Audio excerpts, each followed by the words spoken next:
Hello and welcome to GameTales. Stellaris Horizon Signal. An alert communications officer has identified what appears to be a faint signal, almost lost in the gamma ray flashes from the black hole here. This raises intriguing possibilities for our scientists. Science Officer Corvin reports that the signal was unexpectedly easy to decipher, but the team has spent considerable time confirming that this was not a hoax. It is a repeating, half-coherent message in the Silesian language, something like a poem. It repeats the phrases, "Gravity is desire," and "Time is sight." It encodes coordinates near the black hole, and it ends with a dedication by name to the science officer, who adds dispassionately that they have confirmed that the signal has been radiating into interstellar space before their birth. In fact, the signal may predate our civilization.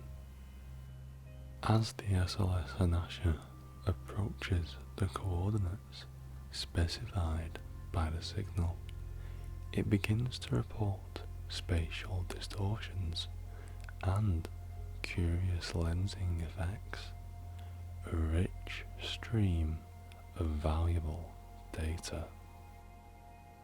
Then the transmission becomes distorted. What happens next is analysed exhaustively. The excitement in Science Officer Corvin's voice toughtens to fear as the ship's hull struggles under increasingly exotic conditions. The ship triggers a distress call. Corvin cries out, "The worm," or perhaps "the worm." Then all transmissions end. No trace of the SLS Hanasha is ever found. No further transmissions, no debris, and the space at those coordinates is innocuous and utterly free of distortions.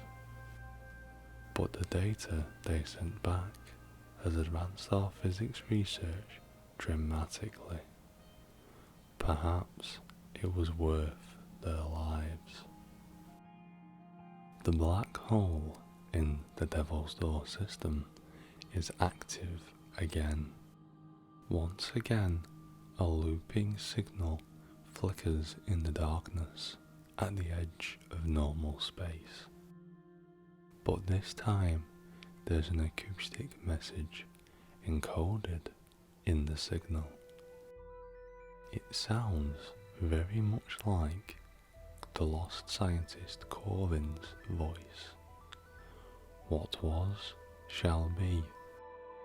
What shall be, was. Then, the same coordinates as the first signal, the coordinates where Corvin was lost, what the media christened the exit point. Then they say a name, Asher. This time the ship is running fully automated.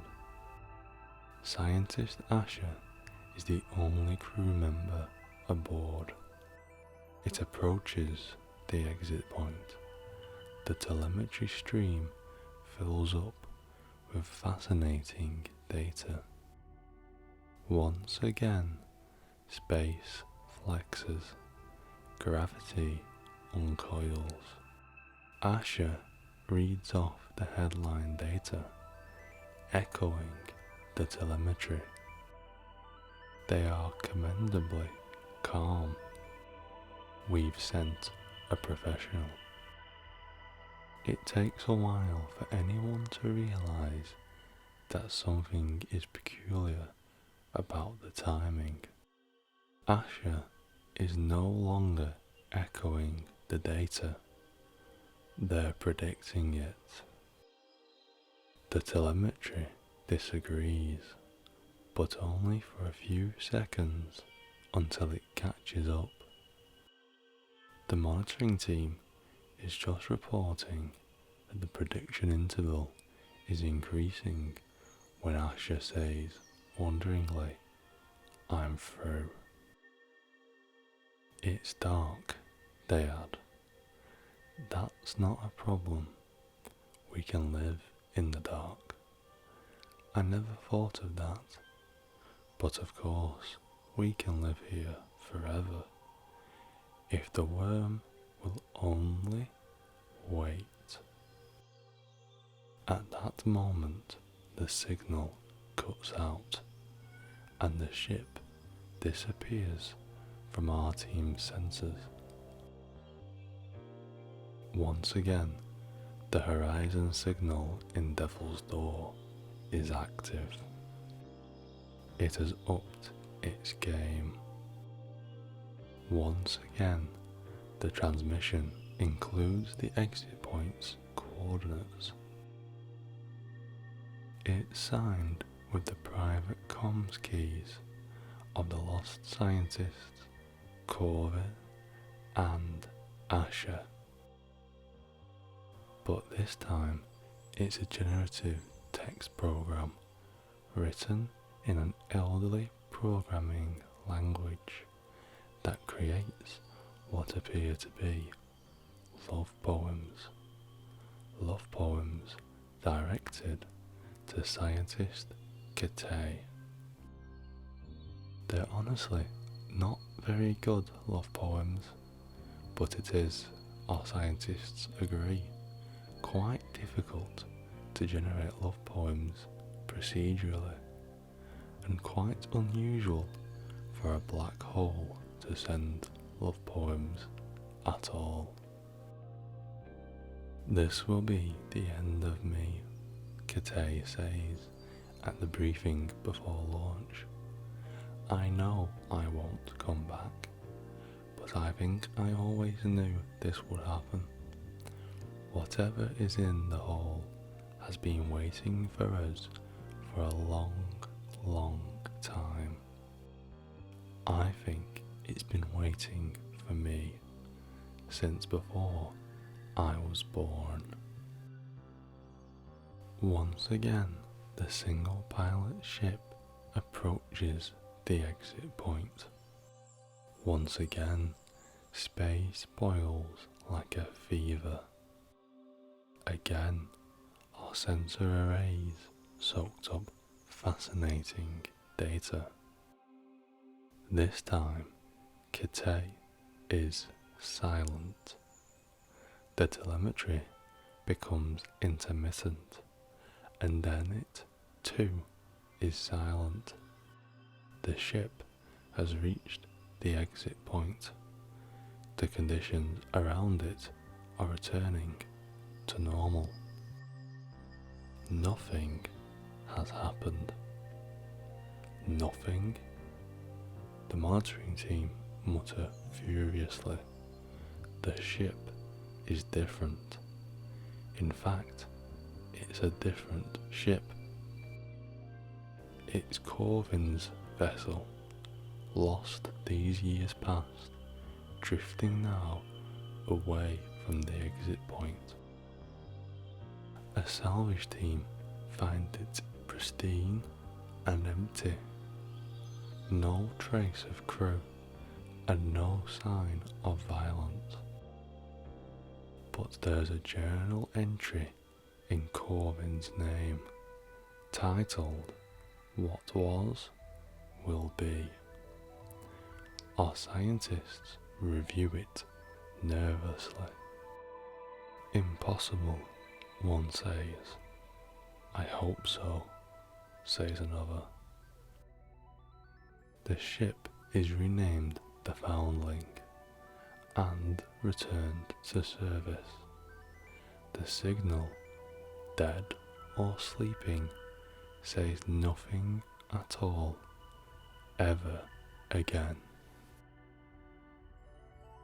Archaeologists have found a forgotten temple in the remote highlands of Sullivan, buried for centuries but recently exposed by an earthquake.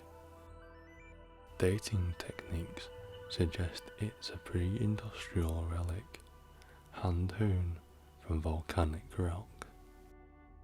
However, the recurring symbol on the walls and the radial altar, a Mobius looped serpent consuming its own tail, has no obvious precedent in our early history, and the inscriptions use an unknown alphabet. One excitable archaeologist suggests it is a relic left by an unknown precursor race. In a presumably meaningless coincidence, the quake seems to have occurred at the same time as the final message from the black hole in the Devil's Door system. Our scientists have learned a great deal about the subterranean temple, but some questions remain. A roof aperture along with the radial altar suggest it was once a solar calendar, but it's so badly damaged by the earthquake that we can't be certain. If the builders found particular dates important, we'll never know which ones. We've had better luck with the unknown alphabet. It's a debased variant of a better known hieratic script. Not an alien language at all, and we've successfully deciphered it. The temple is dedicated to the waiting worm, or the worm in waiting. Most of the inscriptions are sonorous, poetic invocations requesting its appearance, or, if read in the other direction, its departure. There is also a body of inscriptions describing the operations of the universe, which our more excitable archaeologist swears contains references to advanced field equations. Nothing new to us, but very impressive for a temple of this vintage. We have yet to find a physicist who is prepared to go on record as agreeing that the references are meaningful though. The temple holds no cosmic secrets or alien weapons, as far as we can tell, but its dark spaces have a distinctive, menacing beauty, and the poetry of the invocations to the worm in waiting becomes fashionable. They are set to popular music. They are published in collections.